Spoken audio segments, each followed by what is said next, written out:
What's going on, guys? Welcome back to the channel. So it's time for the weekly rotation. We got a few fragrances that are new to the collection, new releases, and not a whole lot of reach back here. We got a few that I've been meaning to wear, but outside of that, mostly newer stuff. A lot of signature scent worthy fragrance. Well, I wouldn't say every single fragrance here is signature scent worthy, but I mean, most are. There's some really good variety from a multitude of different brands, so we're going to talk about them. It's week number 274 in the weekly rotation. Stay tuned.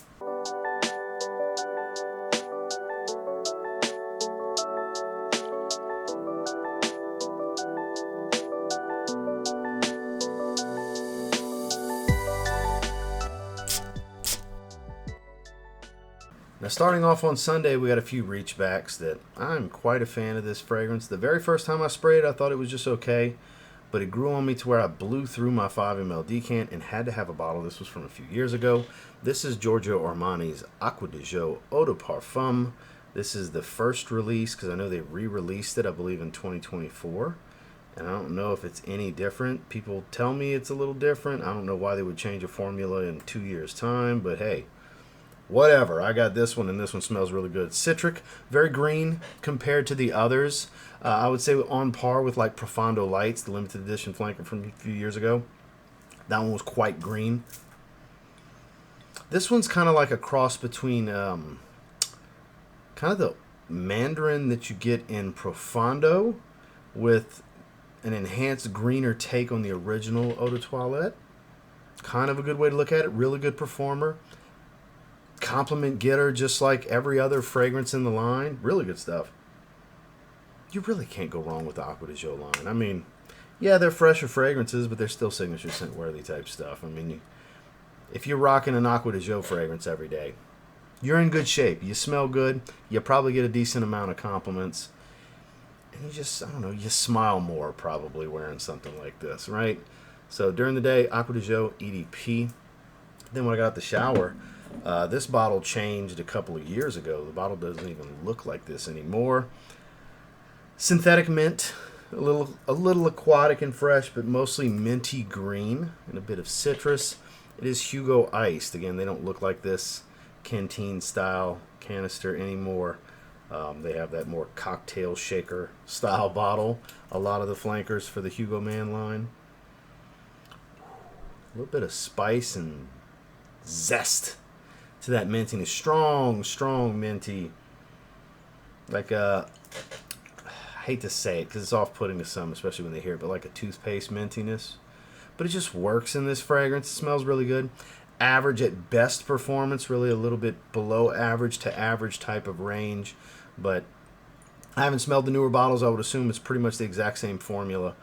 So, you know, buy at your own risk. Obviously, I have a much older bottle, but I don't know what struck me as, hey, let's wear that tonight. But out the shower on Sunday, this is what I went with.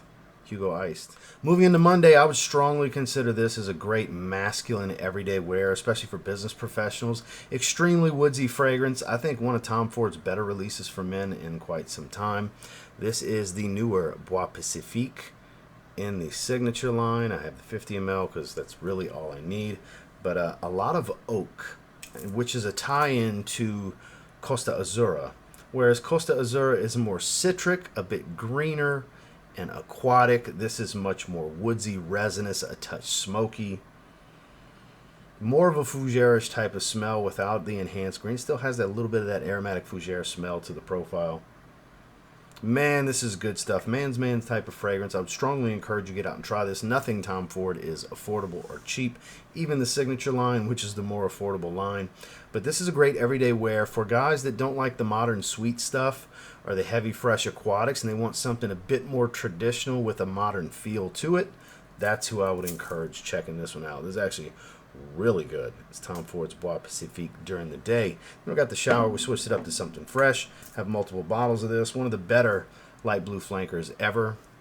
It is light blue beauty of Capri. Zesty citrus, very redundant to the original light blue release. This is just a bit more enhanced on the citrus. Doesn't have that smoky incense smell to it. It's more of a saltwater aquatic citrus smell.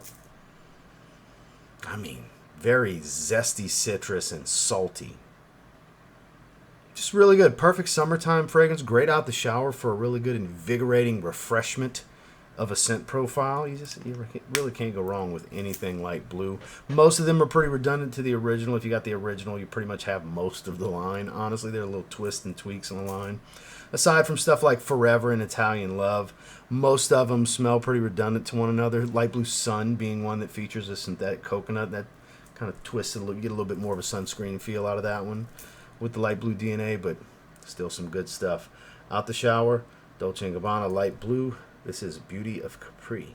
Moving into Tuesday, this is a new release from Paris Corner. They did a really good job replicating an extremely popular Xerjoff, this Tony Iommi Monkey Special. This is called Mysterium. And Mysterium, while it doesn't list the booze, I've had a lot of people ask me the rum.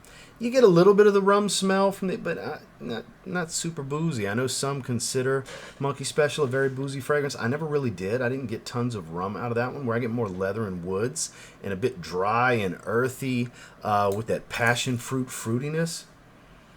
All of that is here. A little on the smoky side, touch of sweetness, but balanced out by some dry leather.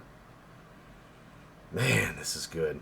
I wouldn't call it an exact dead ringer, but, you know, it's the only Monkey Special clone I've tried, and it's pretty damn close, I would say. Not going to be on the same level of Xerjoff's quality, but for the $30 to $40 range, this is actually pretty damn good. Any of you that were looking for a similar interpretation that's much more affordable to Monkey Special, might want to check this one out. Depending on your taste and your style, could be a signature scent.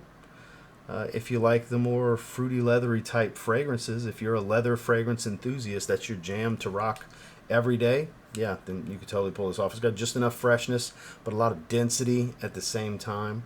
Performance is really good. Yep, nothing out the shower, but during the day, Paris Corner's Mysterium. Moving into Wednesday, brand new release in the Spicebomb line that's really hard to find. Kind of got the plug early. You can get it from Scent Rush. Down in the link below, you can get decants or you can get a bottle. It is the new Viktor and Rolf Spicebomb Metallic Musk.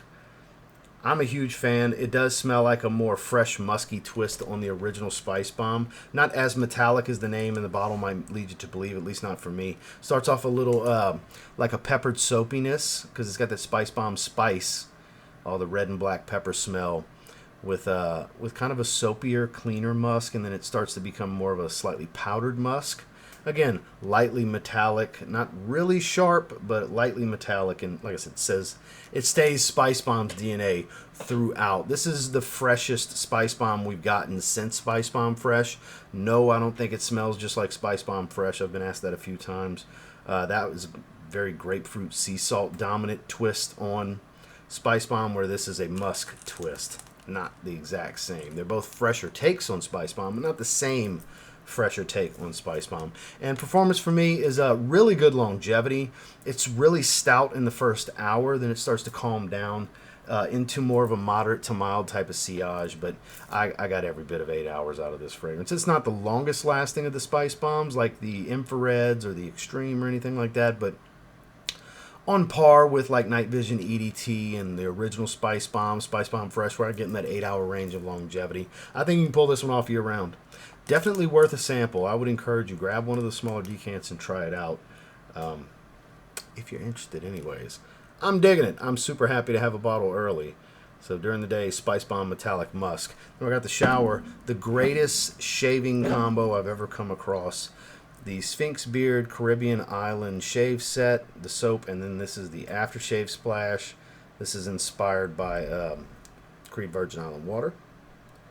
Straight up smells like Virgin Island water, pina colada, and then Paris Corner's Coconut Lagoon, which smells like a sugary artificial candied coconut with Skittles. Sugar citruses, you know, lemon, lime, orange, all that good stuff. Picture the green, yellow, and the orange Skittle in a pina colada. Here you go. It's amazing. It's probably the greatest thing I've ever smelled. I absolutely love it. I absolutely love it. And those of you who've been watching the channel for a while, at least once a week I'm talking about this fragrance. Because at least once a week I'm wearing it. And that's what happened this week. I wore it one time. If nothing else, I rock it out the shower with this combo when it's time for a shave. This is so good. God, this is so good. I can't encourage this enough. But even as a standalone, Skittles and candied coconut with some vanilla. That's how I view it. You don't have to agree. I don't care if you agree, because I love it. I love it. This is literally like the best $30 fragrance I've gotten in a long, long, long time. And I've gotten some good ones. So, out the shower, my favorite shaving set to roll with these days. Coconut Lagoon from Paris Corner and Sphinx Beard. Shave set for Caribbean Island. Let's get it to focus one quick time. And there we go. Moving into Thursday, new release from Hermes. I'd been doing testing for a few days. I did a full wearing on this day. I actually wore it again out the shower, believe it or not. I did 3 sprays. I am loving this. I did not think I would like it that much, and I ended up loving it. I really like what they did here with the Lava Rock for Terre de Hermes Eau de Parfum Intense. Man, what a good flanker this is. So the Lava Rock, in my opinion, really makes this bergamot citrus very acidic and sharp, and honestly kind of smells more like orange to me. It's probably because of the Lava Rock. They had Lava Rock from start to finish. It does dry into Terre de Hermes's earthy DNA a bit more with a little bit of licorice. It's ambery, but it manages to be fresh and airy at the same time. It's like not a heavy wear.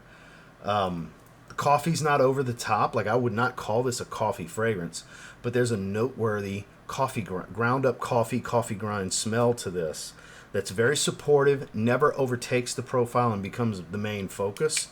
Kind of stays right out of range, right out of focus where it's there. You can see it, you can smell it, you can feel it, you can taste it, but it's never the forefront. It's never the focus, the centerpiece of the fragrance. The Lava Rock is the centerpiece with citrus at the top, and then I would say you get a touch more of the coffee. The licorice and the woods really come out. And I still wouldn't call it a heavy licorice fragrance, but for some it might be more than others. If licorice is off-putting to you, it's going to be the only thing you smell. Does that make sense? Usually if there's something in a fragrance that you typically don't like, it's going to shine through so you're like, nope, can't do it, it's a licorice bomb. Even though it's really not a licorice bomb, if you don't like licorice, it'll probably smell like one to you. Performance is really good on this one. Great longevity, super suffocatingly strong in the first hour, and then calms down to something a bit more moderate overall, where it does give me constant reminders. This is such a great fragrance. I'm a fan. Man, I am such a fan. It's not even close to the challenge I thought it would be. I love it. This is one of my favorite designers released this year. This is the kind of stuff that makes me give Hermes the praise I give them, because this stuff is an absolute banger. They stepped out on a ledge with something like Lava Rock, of all things. And it totally works. All day long, I was doing some testing and enjoying Terre de Hermes Eau de Parfum Intense. Moving into Friday was a green bottle type of day with 2 very different green bottle fragrances. The green is super fitting on this daytime scent, though. Juliette Has a Gun X Vetiver. 3 different types of vetiver. Nothing earthy, nothing smoky. Lemon, lime, Sprite kind of smell. Even though it's lemon and bergamot, it gives that Sprite, Byredo Bal de Freak type of opening citrus. With more of a, not quite earthy, because original vetiver from Creed, it dries into a more regal kind of earthy vetiver, where this stays fresh and woodsy the whole time. But I would call this, like if you look at the forums like Parfumo, for example, it shows the 2 main things people voted it smells like is Bal de Freak and original vetiver. I do think it falls somewhere in the middle of those 2. I couldn't agree more, honestly. It doesn't reinvent the wheel on fresh green vetiver fragrances, but it does it really well. I paid $68. This is a release from last year. And this is just a great everyday entry-level vetiver, entry-level niche vetiver fragrance. You can wear this year-round for anything, casually dressed up. I don't think it's too masculine. I think ladies can pull this off that want a good fresh vetiver with some citrus, a little bit of clean musk. The ambroxan's just a little pinch to give it kind of this fizziness to help kind of lift the profile. Man, I have nothing but good things to say about this one.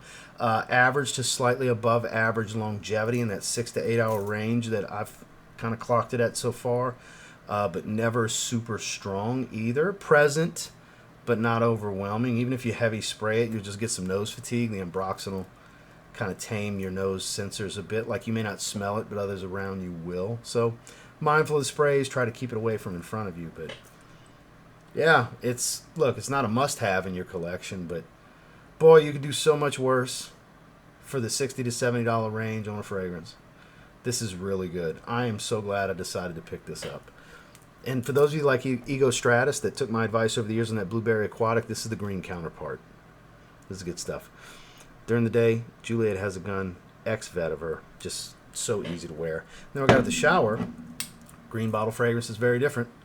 Luciano's Coastal Breeze, the Pacific Chill clone, and a damn good one at that.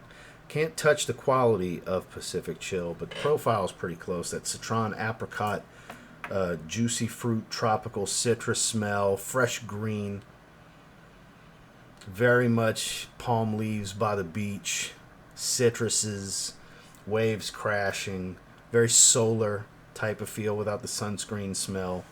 This is good. Man, so mouth-watering too. Average performer. You'll go a little nose blind to this one, but over the top fresh for those of you where it's hot already. So good in the high heat. What a great fragrance in the high heat, I have to say. If you live in a warmer climate, you can rock something like this every day with a smile on your damn face. Out the shower, Luciano's Coastal Breeze. Finally on Saturday, just recently added this one to the collection. Those of you that like the designer iris fragrances, this is basically citrus with a little bit of that lipstick iris. If you have Uomo Intense, you'll be familiar with Valentino Uomo, the 2021 formula. It's just a fresher take on it. I had some dickhead on my Sin of the Day short said, yeah, no shit, it's the fresher. Hide user from channel. Shut the fuck up. I ain't got time for that nonsense. If you're going to type something stupid, don't type. Why are you watching my channel? You know? The days of letting dumb shit fly are over. Anybody watching this? If you're going to type something stupid, just leave now. Leave now. It'll be your last comment. Leave now. Yeah, no shit, Sherlock. It is a fresher, Uomo Intense, right? I don't know, one reason or another, I procrastinated getting it for the longest time. And I don't know why. I have the old version that's kind of like original Dior Homme, but instead of iris, it's hazelnut. But it still kind of smells like the original Dior Homme. And that's really good. That's a great date night fragrance. I think this is a great daytime wear. If any of you that like the designer irises, the powdery, waxy stuff, the way the citrus and musk comes across here, the little touch of wood, I don't see why this can't be a signature scent for those of you that like the iris fragrances. It's fresh enough. It's got great character to it. It's intriguing. It's an interesting profile to wear every day. You're going to smell like no one else around you. It's a really good fragrance. I'm glad to finally add it. It gets a lot of love online. I totally see why. Kind of a must-try if you're a fan of iris. Honestly. During the day, my first full wearing, and I'm loving it, of Valentino Uomo, the 2021 formula. When I got out the shower, went back to the tropical route. This is a great inspiration when it comes to Le Beau Le Parfum. This is Khadlaj Island, one of the more hyped up clone fragrances in the last year, I would say.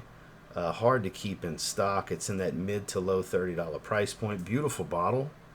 Bottle's really nice. The cap's nice. Great atomizer. And it is fresh, fruity, pineapple, tropical, coconut water, powdered iris, fresh green, just sweet tonka bean. Beautiful fragrance. Honestly, a bit fresher than Le Beau Le Parfum. Not quite the performer of Le Beau Le Parfum, where that's pretty beastly. This is kind of in the average range. Maybe a little bit better. Let's call it right below to right above average in that 5 to 7 hour range in longevity.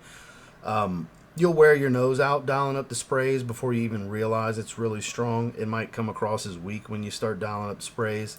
This is another one. It's pretty synthetic. Just like the original, Le Beau Le Parfum super synthetic. Honestly, it smells more synthetic than this does. It smells cheaper, is what I mean. Even though it's more expensive. But this is good. This is really good. The hype's warranted and justified, in my opinion. Warmer climates, people that live by the beach, you can totally rock this one most of the year. Yeah, absolutely. Especially spring, summer, early fall. Because, by the beach, fall's the off-season. That's when, the families that can want to take their kids out of school for a week and do their family vacation in, like, October, because that's a thing here.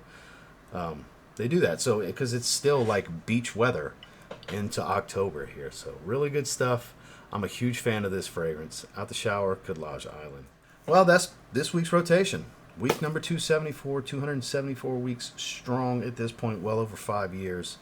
And I'm going to try to have links down below for everything. YouTube Shopping Network, fragrance buy links, and so on. Everything there if you want to check any of it out. Of course, you do not have to make any purchases to watch my content. I just appreciate you making it to the end of the video because that's doing me a solid. I hope you enjoyed the rotation as much, watching the rotation, as much as I enjoyed wearing this past week's rotation. So make sure to like, comment, subscribe before you leave. But not if you're going to say something stupid like we talked about earlier. And I'll catch you guys on the next one. Have a good one.